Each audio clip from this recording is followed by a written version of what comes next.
What it do, baby? The great Kawhi Leonard once said, it is 4th and 1 podcast. We are back and better than ever. I'll tell you what, AKA ain't here. It is just me and NotCFBIII. Hold on.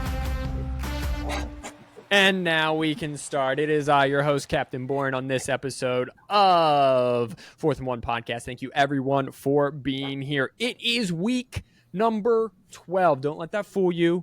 We still have 3 more weeks if you include week 12 because it is a 14 week season this week, but it was a fantastic week number 11. If we start between Coastal Carolina and App State, the upset came Coastal Carolina. That happened last Thursday over App State, and there were kind of upsets the entire weekend. You go to Friday. Iowa was a big favorite. I think they were a 10-point favorite at UCLA. Well, UCLA rolled right up in there. They said, no, not in our house, in front of 5 fans in the Rose Bowl, and beat Iowa 20-17. And then on Saturday, we had not 1, but 2 top 10 upsets. Number 3, Georgia goes down to number 16, Ole Miss in Oxford. Number 4, Miami goes on the road and cannot avenge last year's loss to Georgia Tech, 28-23 there. By the way, Ole Miss, Georgia was 28-10. Utah got robbed from a third top 10 upset, which was 22-21 in favor of BYU. Me and Robert will get into that. We have very different viewpoints on that. Indiana narrowly escapes the lethargic, incapable on offense, take you back to 2022 and 2023 Iowa, just without the defense. That's what Michigan essentially has become. And then finally, the big game at night between number 11 Alabama and number 15 LSU, and it was Jalen Milroe running the football, and then it was Jalen Milroe running the football. It was Jalen Milroe running the football, and finally, Jalen Milroe running the football for a total of 186 yards and 4 touchdowns, tying his career high from last year at LSU when he also had 4 touchdowns. Rob, first of all, welcome to week 12. What was your biggest takeaway from week 11, though? Biggest takeaway week 11 would have to be no one's safe. No one's safe. Which I think we kind of saw that, like, some of these we kind of saw coming. Sure. It was just a matter of time before something kind of fell through. Miami, right? Miami would be that we saw. Like everyone saw that coming. Yeah. Eventually.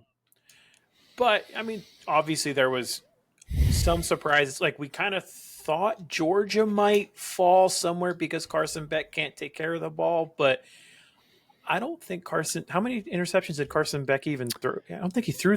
He had one, right?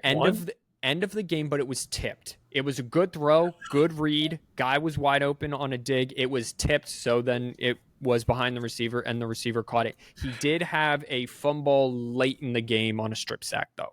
Right. So, Carson Beck actually plays one of his better games and ends up losing by double digits.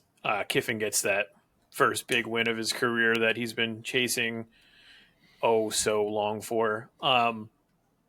And turns out LSU at night does not know how to play LSU football at night. I mean, it was kind of a crappy weather game, lots of rain, foggy in Louisiana. Yeah, but I mean, no one told LSU that there was going to be lightning flashes of Jalen Milroe up and down the field all night. So Alabama actually looked like Alabama, which is like concerning for everybody else, but is also good for the program, good for DeBoer.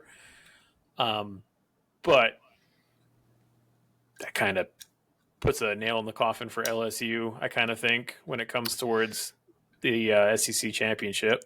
So let's start in Oxford. Let's just back up. Let's start in Oxford, right? All right.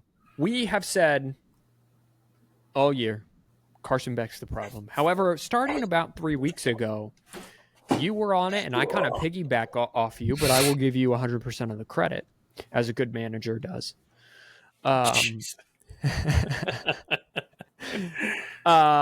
Georgia can't run the football. So let's take away the 8 sacks for negative 20 yards that Carson Beck had, right?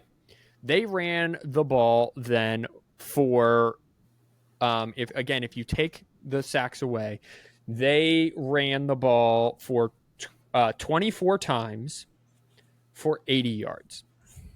They essentially, with the sacks, ran for 2 yards a carry. Their leading rusher was Nate Frazier, 12 carries, 47 yards, 3.9 yards a carry.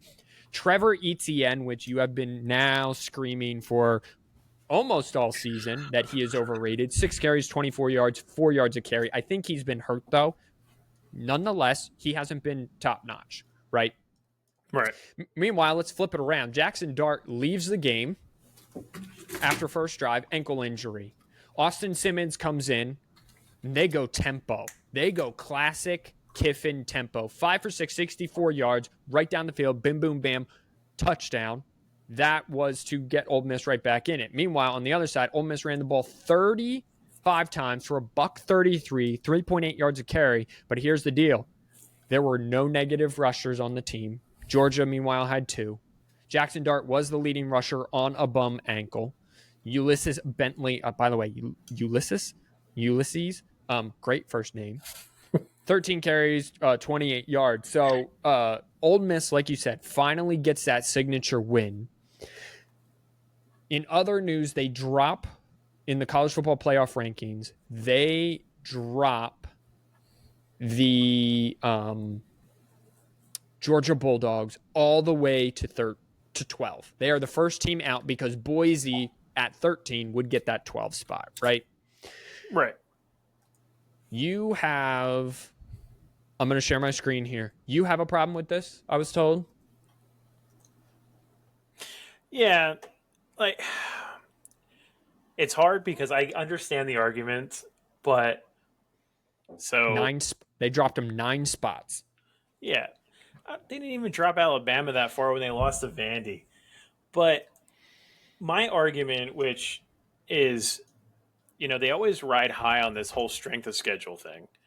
Oh, it's such a dumb metric. I hate the metric. And if that's one that they're going to use, there is no way that, and like I get it, Indiana is 10-0, but again, Indiana, they haven't played or beat a ranked opponent. And they have a really great opportunity next week against Ohio State, which if they beat Ohio State, then 100% put them above whoever you want.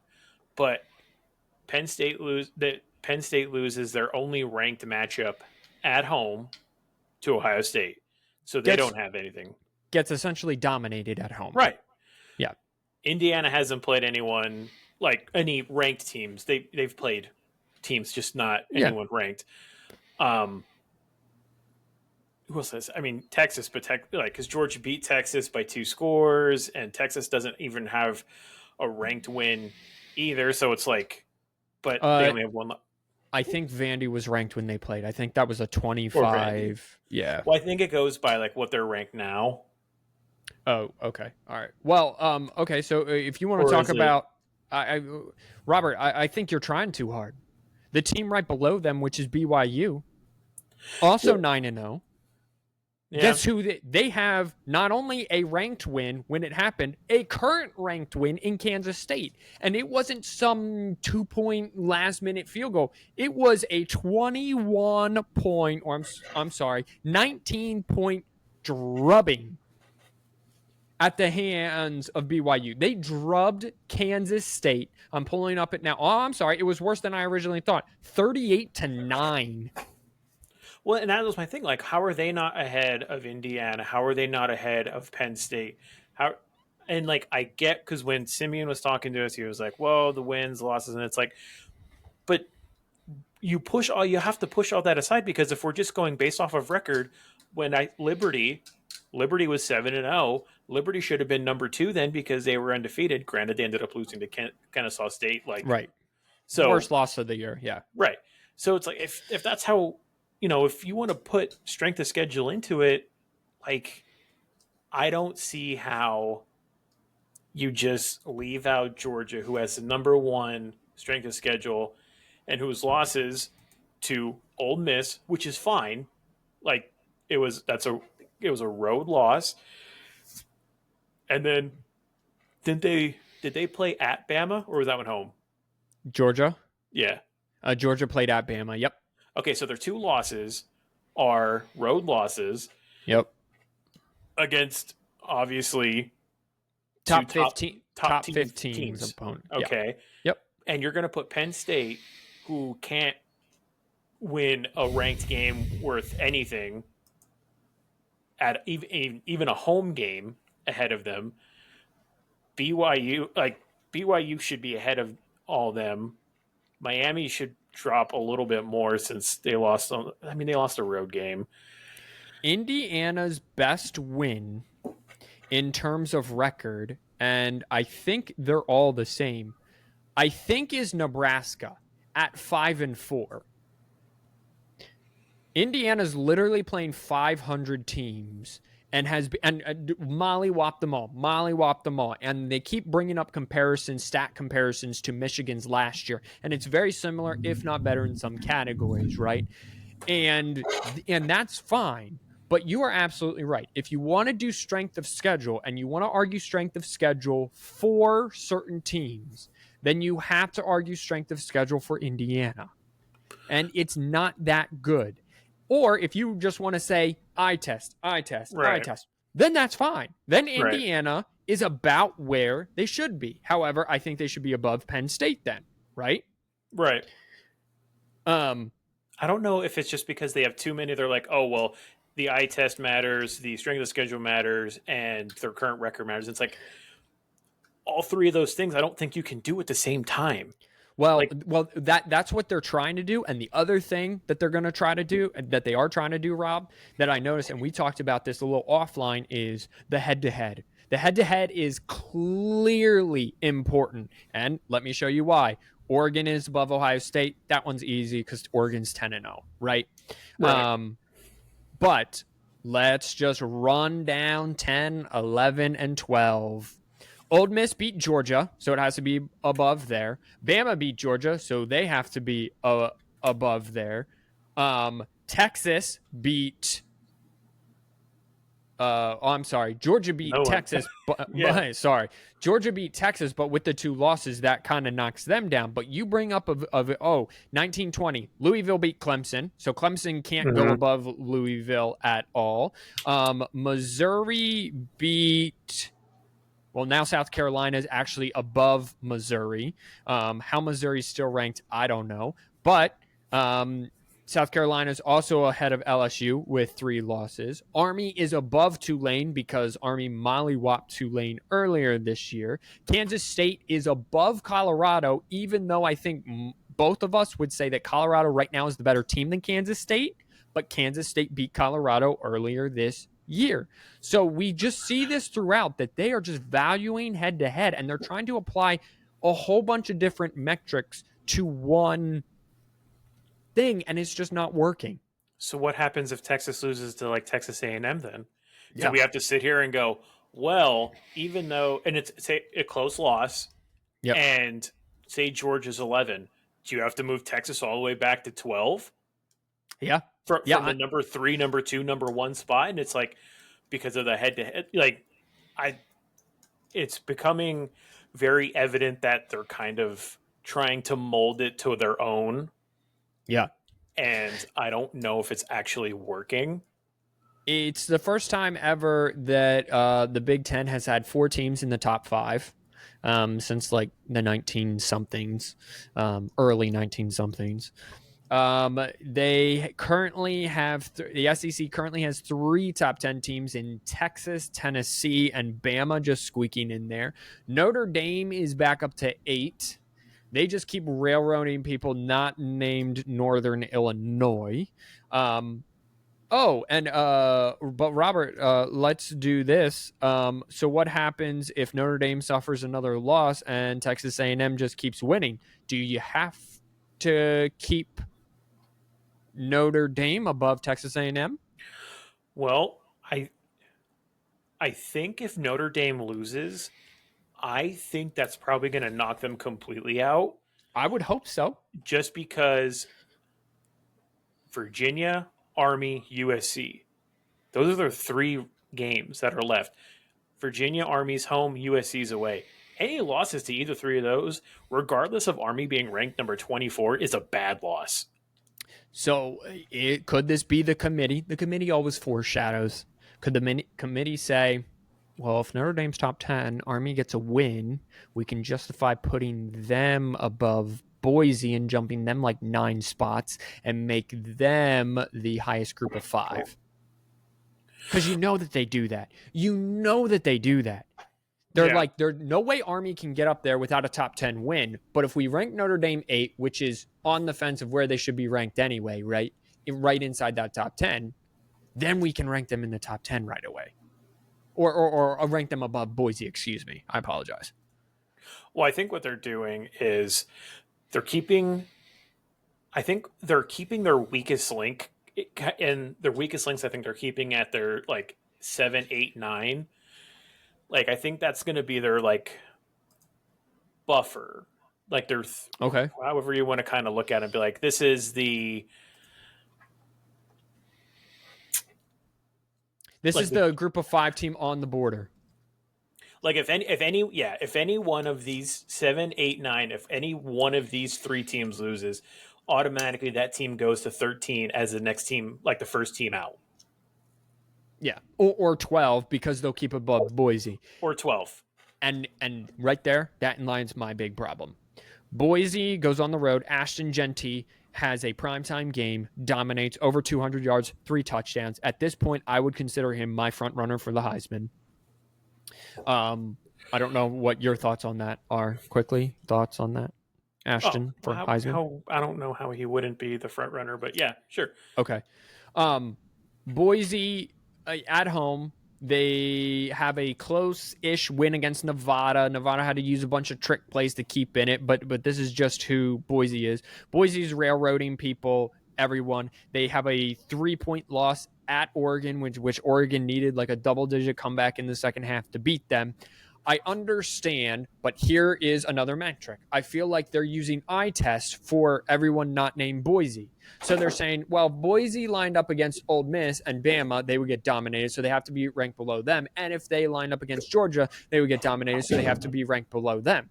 When in reality, Ole Miss's 2 losses, especially the one to Kentucky's, real bad. Boise's only loss is a real good loss at the number 1 team in the nation.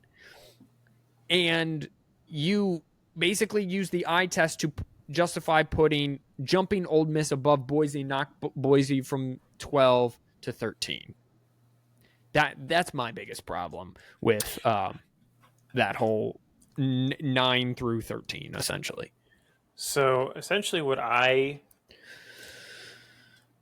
when it comes down to the end of the year, Boise State wins out.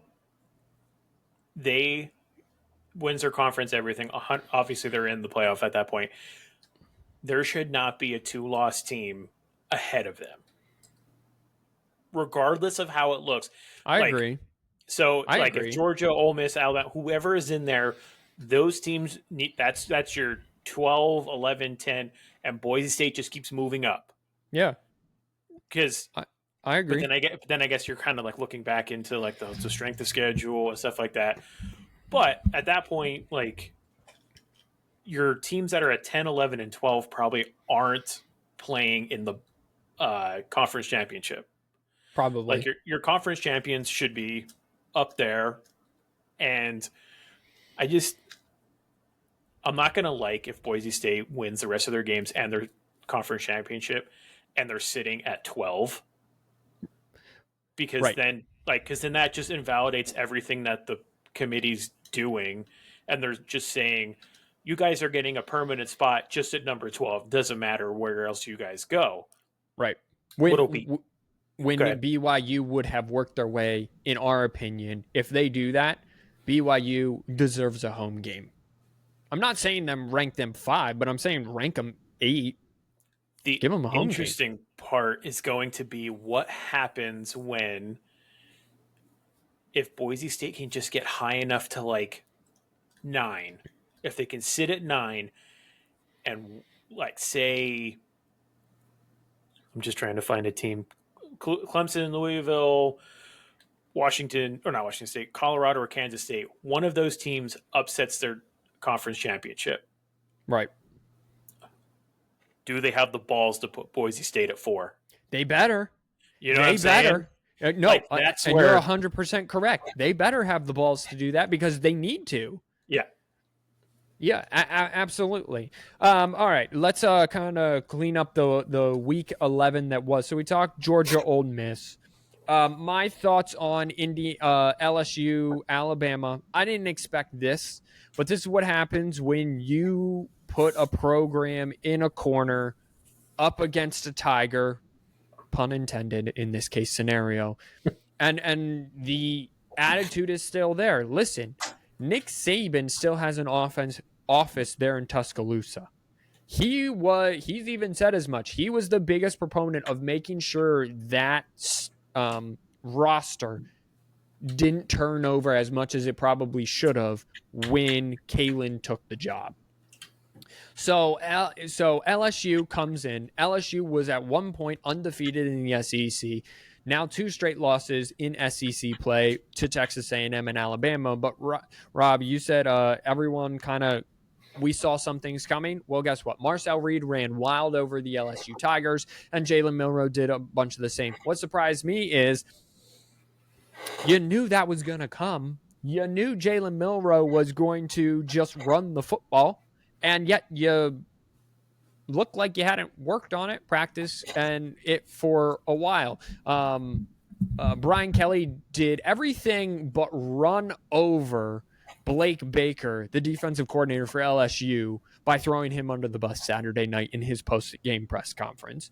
Meanwhile, Blake Baker should be thanked because this LSU defense, the 3 years prior to this year, was just absolute hot garbage. It was, this game would have been 89-13 if that was the case. This LSU defense was so bad. The fall from grace of Florida State still continues in a 50 million to 9 to nothing drubbing at the hands of Notre Dame. It was 52-3. Sorry, trying to be funny there. Rob, Holy War, BYU, Utah. You say Utah was robbed. I saw holding. They may not have called it on that guy, but I saw defensive holding. I don't know if there would have been enough time to call it to where he was past 5 yards. I think Utah was robbed. I don't know. It just seemed like because they ran a play before and it should have been, I don't know if it was supposed to be a safety or like a 4th down, but like the whole play runs through and then they're like, well, hold, and like nothing came of it. It would have been a turnover. And they were like, well, hold on. BYU called the timeout. And it was like, okay, all right, we'll give you that one. But then like they call that, and I don't know. It just seems like BYU's kind of turning into TCU.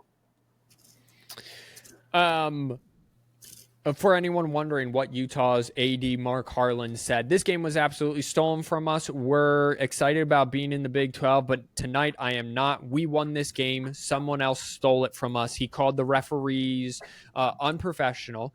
He literally stormed the field and yelled at the head referee, "This is why we fired you from the Pac-12." Because Utah used to be in the Pac-12. This officiating crew used to be a Pac-12 officiating crew before it was folded, and they actually fired this officiating crew. So he's being fined 40 large from there. Ticky-tack foul, sure. Maybe. Again, I saw holding, but here's the deal. That was a free 5 yards. That wasn't the reason BYU got into field goal position, right? That's a 5-yard penalty, automatic first down. I get I get it. The game was over before that, but Utah had plenty of chances to win. It wasn't a 15-yard penalty that put them at the 2-yard line and kicked a game-winning field goal, you know? Yeah, he still had to kick a big field goal, and they still had to drive down the field. It's just one of those, like, I would say that's one of those morale demoralizing. Yeah, for sure. Like, you were at the highest of highs, and now it's like, okay, now you have to reel it back in because now you have to keep playing. So, I mean, I see it from that aspect, but I mean, BYU is going to drop something because it's coming. And if it's not this, it's in the first round. It is in the first round. A 1-point win to Utah, 3 points to Oklahoma State, a 1 score to Baylor. I mean, their best win was against Kansas State when they just destroyed them. But other than that, like, a lot of their games, a 3-point win to SMU, like, they haven't been technically playing like impressive football. They've been winning, which, as Simeon is big with, a win's a win, but a win is a win. I mean, it's hard to kind of sit there and say that. That's why I have so much reserves about BYU being like as high as they are right now. Because I know it's coming. Yeah, sure. No, and I'm right there, and I'm right there with you. Colorado quietly 8-2. Robert, I told you a month ago in the parking lot. I don't know if you remember. I said I know who the next coach of the Dallas Cowboys is going to be, and you looked right at me and you go, "It's not going to be Belichick. He's not taking that Hot Max Express." And I go, "Nope, he's not." But you know who is? And who'd I say, Rob? You said Dion. And now ESPN is all over it. And ESPN analysts are calling for it. And I'm just going to tell you, it's happening. Dak Prescott is injured. They're going to trade Dak to the Panthers or some really bad team that needs a pick for the number 1 overall pick. He's going to draft his own son or Travis Hunter, one of the two, if not both. And he's just going to run it back again. However, let's get away from the Dion drama and let's talk X's and O's, Jimmys and Joes. Colorado is actually schematically trying to run the football. They're actually stopping the run as much as they can. They're playing complementary defense. They're playing complementary offense. Shedeur Sanders, along with the upsets, Cam Ward, probably 1A in terms of top college QBs right this second. Are we giving Colorado flowers? Are they a legitimate shot for the college football playoff? Well, I mean, they have a legitimate shot, and a lot of that is due to the factor in the Big 12. Because we saw cycles back to the beginning year where we're like, we don't know about the Big 12. Colorado has started to put their jigsaw puzzle together, and they're actually starting to get a picture.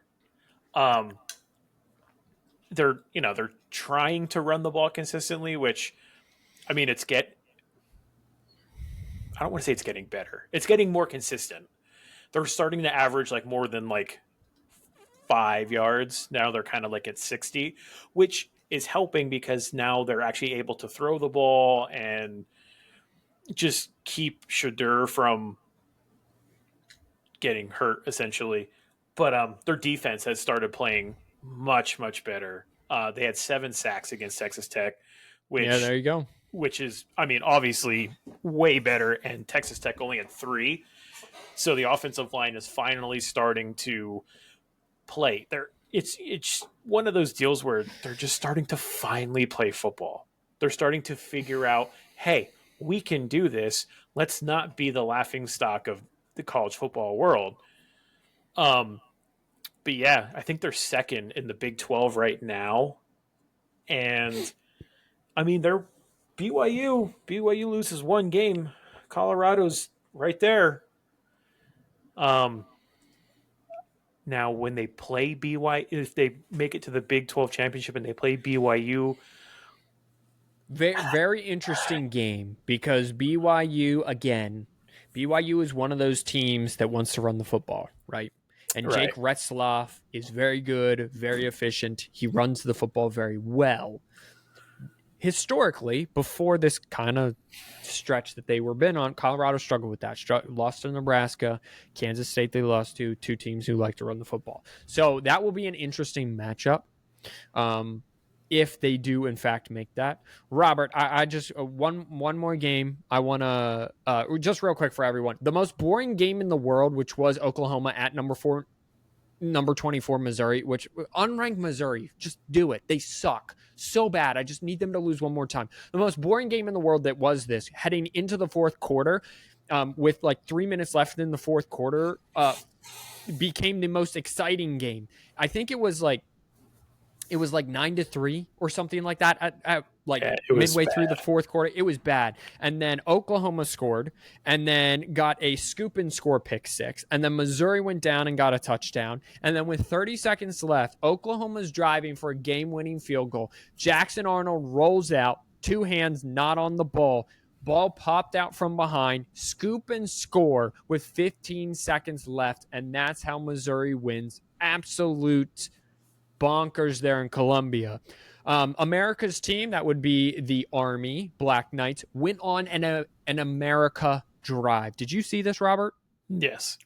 21 plays, 14 minutes and 53 seconds. They went on a drive that took the entire third quarter. It ruined my over. So boring of a game. What was more boring, this game or the national championship in the dynasty that me and the BYU users just played? Oh, man, either one. I think I probably would have watched the first half of Missouri, Oklahoma.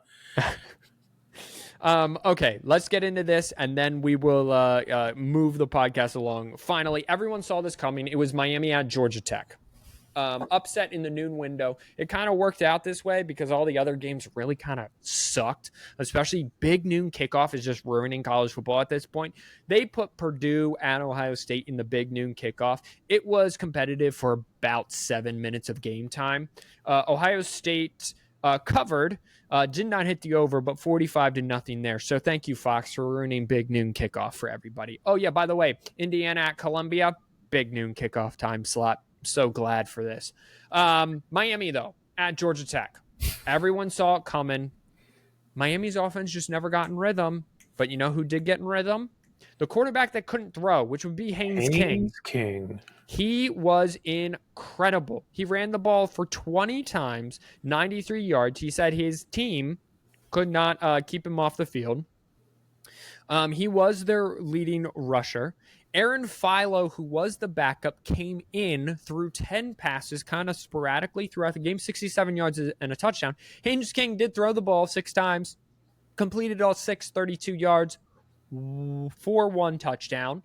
Miami's defense, not great. Cam Ward, kind of out of rhythm, stop and start, herky-jerky all the game. No interceptions, did fumble when they had the ball with the chance to win late in the game. Robert, I'm going to ask you this question real quick. 2-minute offense here. Try to keep the answer quick. Miami is now number 9, right? Yeah. They are number 9. If they stumble again to a ranked team, say SMU in the ACC championship game, so it's a top 10 because Miami will be like 8 at that point versus like 12 SMU, right? Let's just assume. Do ACC get 2 teams in or uno? I think they get uno. I think that's going to be way too late of a loss to be like the number 7, 8, 9. You lose in that 7, 8, 9. I don't think you make it in. Okay.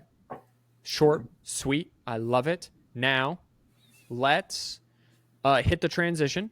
Everyone, we hit that transition. And let's go ahead. Now, we normally record this on Tuesday. Stuff was happening yesterday. Simeon was sick. I wasn't feeling recording the pod. I had other stuff to do. So we decided to record it on Wednesday. So Robert did miss all of his Tuesday games, which he loves to pick anyway. So none of that is in. But, quick update. Ball State, in overtime, lost 51-48 to Buffalo. Western Michigan and Bowling Green played. Bowling Green stomped Western Michigan. Central Michigan and Toledo played, and Toledo stomped Central Michigan 38-10 and 31-13, respectively. So let's look ahead here. Friday night, UCLA and Washington, Houston, Arizona, North Texas, UTSA. Wow, that North Texas UTSA number 72. Boy, do I want to take that under, but I'm not having good luck right now. Saturday, here's what the slate looks like for kind of the top 10. Texas is at Arkansas. Utah is at Colorado. That is big noon kickoff on Fox. So that is 10 a.m. Eastern or Mountain Time over there. That's a very interesting. Clemson's at Pittsburgh. Pittsburgh, 2 straight losses, now out of the top 25. Tulane at Navy. This game was a lot more interesting about 2 weeks ago. Alabama's playing Mercer. Penn State's at Purdue. Look for a Purdue to just roll over and take it. Boston College at SMU. That's a very interesting line. However, Thomas Castellano redshirting and done for the season. I don't know if I didn't see anything about him redshirting, but I'd said that he was going to enter the portal. Okay, so he's probably done. LSU at Florida. If LSU has any hope to keep alive, they got to win down the stretch. However, most people think that they are eliminated. Number 23 is at Missouri, is at number 21, South Carolina. South Carolina is a 12-point favorite. I would take South Carolina minus every single point that they have. That might be one of my locks as I'm going down because I haven't picked yet. I'm so awful. In the last 3 weeks, I am 8-1. I'm sorry, 1-8. I'm so awful in the last 3 weeks of these lock section. Oregon's going to Wisconsin. That's going to be cold for everybody involved. The game of the day, though, is number 7, Tennessee, going to number 12, Georgia. Dogs now are up against it. Robert, is Tennessee up against it here? I want to say no because they still have wiggle room since they only have 1 conference loss. Obviously, winning would do just immaculate things for them. But I guess, yeah, you could say it because then they technically don't have the head-to-head and they need Georgia to lose. So, yeah, sure. At this point in the season, yeah, they're up against it. And then a team that likes to ruin seasons. Hey, Rob, you know how you don't trust BYU? Well, because they play, what's their nuts? Kansas this week. Kansas. Yeah. Kansas has a healthy Jalen Daniels back. Kansas went to Iowa State last week, and that wasn't even a game, everybody. That was a 45-36, and it wasn't even that close drubbing that they put on them. Kansas State should have been a win for Kansas. They've had a lot of close losses. Actually, let's do the math. Every one of their losses but the TCU loss was a 1-possession game. Illinois, they lost by 6. UNLV, they lost by 3. West Virginia, they lost by 4. TCU, they did end up losing by 11. But I don't know if it was... What did they get a garbage time touchdown? They kicked a field goal with 2 minutes to go to TCU to go up 11 there. Then they lost to Arizona State by 4 and Kansas State by 2. So Kansas, again, you are what your record says you are. You're 3-6, but watch out because they can score a lot. So Robert, out of all these games, you're probably looking at the same slate I am. What do you want to get into, or do you just want to get into your quarterback thing that you talked about? I mean, the schedule ain't great. It looks like that noon window is actually probably the best window of the day. Yeah, the noon window should at least be the most competitive, where we're kind of get at least we don't get a big rank matchup, but we're gonna get big upset alert for Texas, Arkansas, the Razorbacks. I have a weird feeling that that's going to be a lot closer than 13.5 that Texas is giving. But I mean, Clemson Pitt, that should be a great game. Yeah, that should be one of those where it's man, if you're not watching that one, if you're dumb enough to sit there and watch Ohio State travel to some schmuck place in Northwestern to watch them play on a beach, Utah, Colorado, I think will be entertaining at least for the first half. And I think Colorado's probably going to pull away. But probably the most, it's got to be Clemson, Pitt. That's probably going to be close to game of the weekend. No, Utah, Colorado. I'm smelling upset there too, possibly. Well, I think you think the emotion. You think the emotion's coming off the Holy War? Well, I think the emotion will be super high for the first half, and it's like they go into the half like 14-10, 7-3, whatever, something close, and then I just think Colorado kind of they don't run away with it because they still can't figure out how to can't do that.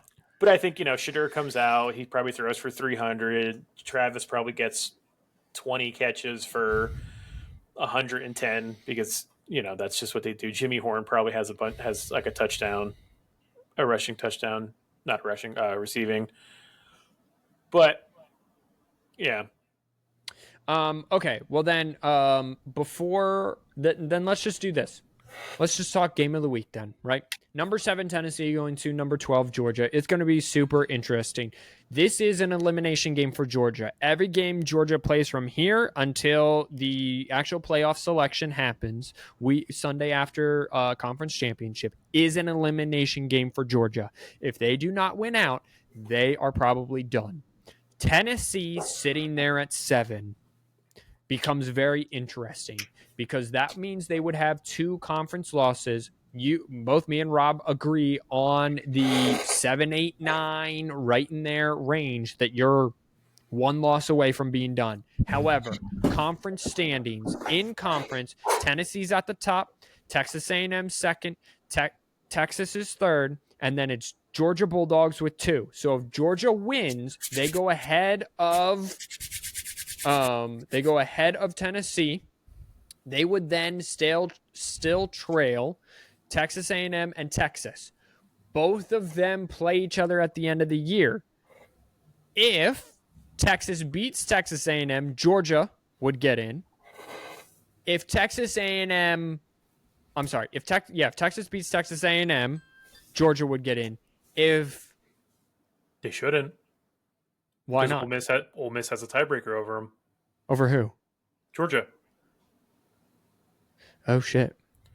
This is where it gets interesting. Because I was just looking at the teams ahead of because if Texas A&M beats Texas, then Georgia would hold the tiebreaker over Texas and jump them into it, but Ole Miss holds the tiebreaker over. Oh, this becomes very interesting. And Alabama has a tiebreaker over Georgia.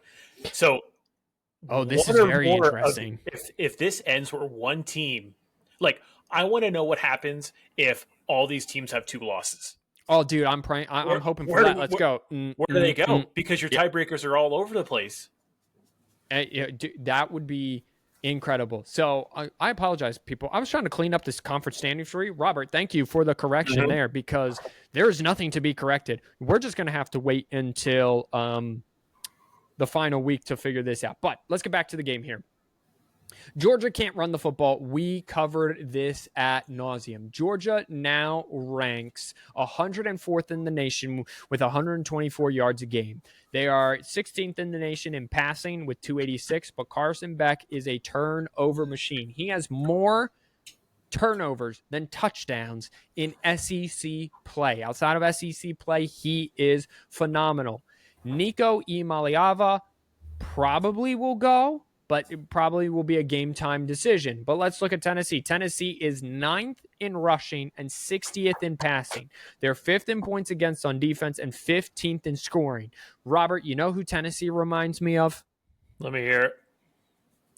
2021 and 2022 Michigan. Okay. They really do. Michigan was in middle-of-the-road passing yards-wise.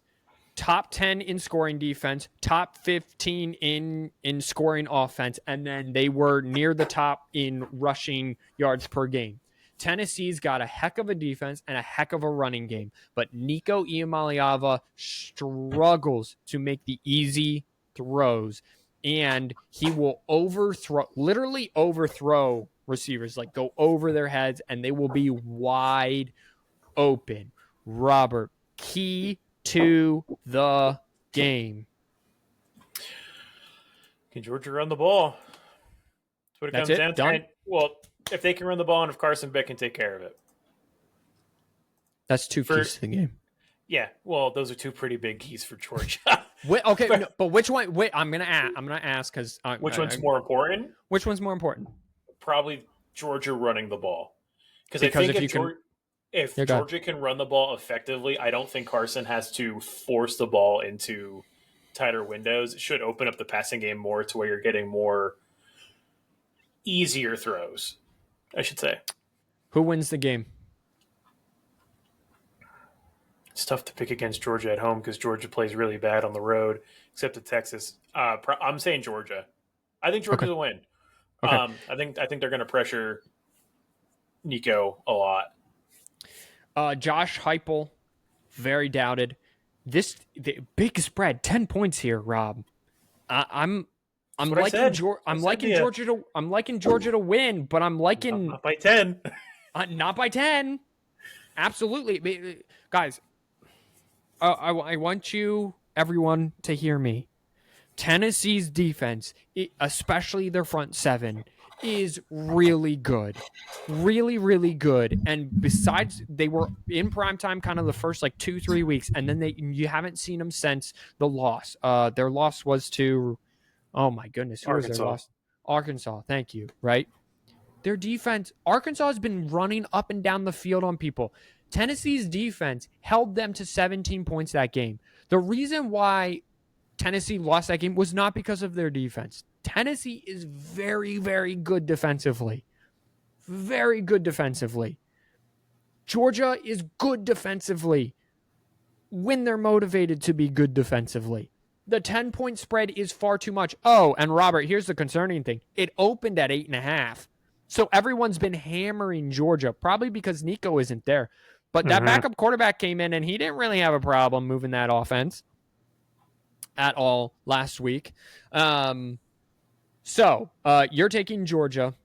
I'm also taking Georgia at home, but not by that much, just because the dogs are in a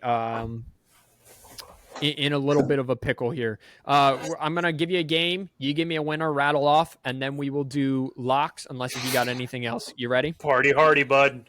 All right. Texas, Arkansas. Texas. Utah, Colorado. Colorado. Clemson, Pittsburgh. Pittsburgh. Tulane, Navy. Tulane. Coastal Carolina, Marshall. Coastal. Oh, Marshall's give me the upset. Okay. All right. That's fine. Virginia at Notre Dame. Notre Dame. I still don't like Virginia. Penn State to cover the 28.5 or not? Yes. Okay. They should. LSU at Florida. Is DJ Lagway playing? No, I think DJ Lagway's done. Or is he done? I think he's done. Oh, give me LSU then. Flagway's playing. That team's way better. Hold on. I do want to get this right. Florida, blah, blah, blah, blah, blah. Hamstring. DJ continues to improve. I think we've seen progression. I think that's allowed him to participate more. Obviously, kind of controlling, but in general, I think we're trend in the right direction. So probably game time decision, if anything. Yeah, I'll go LSU. Mizzou at South Carolina. South Carolina. Boise at San Jose State.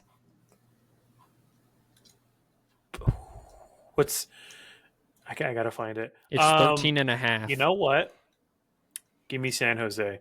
Okay. Again, Boise loses one game. Group of five's wide open. Kansas at BYU.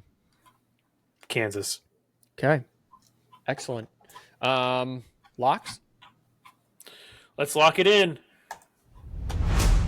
Okay, so AKA isn't here with us. He did send the picks in. He had a little bit of stomach bug, so tell him to feel better. He had Texas minus 13.5 versus Arkansas. He has LSU minus 4.5 versus Florida, and he has the over of 48.5. Georgia 10 is C.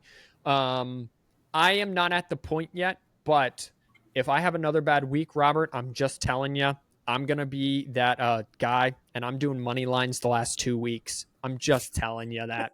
It's going to happen because I'm going to close this gap. Okay? One way or another, the gap is going to be closed. And watch me go 0-3 with those. I'm taking like 20-point favorites, and I still lose. All right. So, Rob, because I have no idea who I'm picking, why don't you go first? Alrighty. So I'm going to start off with a game that you should not watch, not because it's something that people aren't going to watch, just because you shouldn't watch it, because it is going to be an absolute snooze fest. It will be played at Wrigley Field in Chicago, Ohio State Northwestern. I am taking Ohio State minus 28.5 because they should just beat Northwestern by at least 30, unless Ohio State's falling asleep knowing they have to play Indiana next week. So, yeah. Okay. What I am going to do, I'm going to do the easy one. I'm going to do Tennessee plus 10 at Georgia. Okay. Tennessee's defense is very good. I'm not going to harp on it. Tennessee, I'm a big believer in Tennessee's defense. Carson Beck is turning the ball over at an exceptional clip right now. So give me Tennessee plus 10, but Georgia to win the game.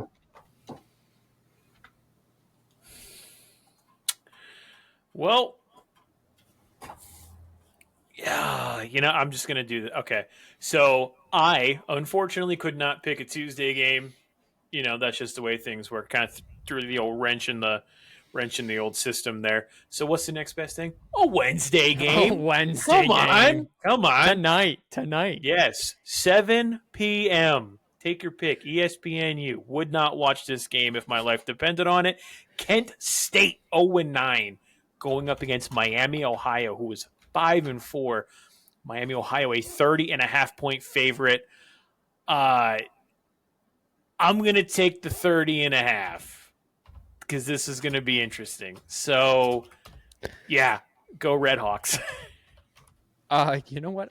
I don't hate that, my dude. I don't, and I'm not 100% sure if I like it either. So, don't like it, but don't love it either.